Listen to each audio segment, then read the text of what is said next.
నమస్తేరా అందరికి. నేను ఒకటి అడుగుతున్నారా, ఇల్లీగల్ కాంటాక్ట్స్ పెట్టుకున్నప్పుడు ఇద్దరిది తప్పే కదరా, రెండు చేతులు కలిస్తేనే సప్పట్లు అవుతాయి కదా. ఇది ములుగు డిస్టిక్ లో జరిగింది. సమ్మయ్య అని అతను 42 ఏళ్ళు ఎంతో ఉంటాడట, భార్య ఉంది, ఇద్దరు పిల్లలు ఉన్నారు. ఈ అన్నకు బుద్ధి లేదు నిజంగా చెప్పాలంటే. 16 ఏళ్ల పిల్లతోటి ఇల్లీగల్ కాంటాక్ట్ పెట్టుకున్నాడు. ఆ పిల్ల ఏం చేసిందట, మా అమ్మ నాన్న లేరు ఇంటికి రా, ఎవరు లేరు ఇంటికి రా అని చెప్పేసట మంచి అన్న బండి బుల్లెట్ బండి వేసుకొని పోయిండట. ఇక వాళ్ళు ఎప్పటి నుండి కాపు కాస్తున్నారో పట్టుకున్నారు, కరెంటు స్తంభాన్ని కట్టేసి మస్తు కొట్టి చంపేసిరు ఆయనను. కానీ నేను ఒక్కటి అడుగుతున్నా, మీరు ఆయన చంపారు కరెక్టే, మరి మీ బిడ్డ ఎంత బుద్ధిమంతురాలు, 16 ఏళ్ల పిల్ల, ఇక్కడ యువత అట, అది యువత అయితే అది మైనర్ బాలికనే కదా. 16 ఏళ్ల పిల్ల గంత పెద్దోడితోటి ఎట్లా అక్రమ సంబంధం పెట్టుకుంది.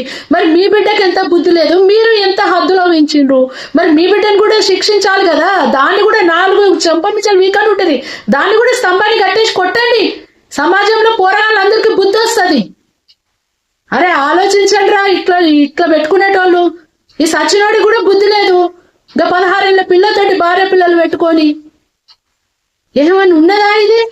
ఇప్పుడు మీ బిడ్డ కూడా ఇప్పుడు వాళ్ళకి అన్యాయం చేసినట్టే కదా. ఇప్పుడు భార్య పిల్లలు ఇప్పుడు రోడ్డు మీద పడ్డారు, మీ బిడ్డను కూడా శిక్షించాలి. అసలు దీన్ని కూడా అన్నాలు పట్టుకొని ఫస్ట్.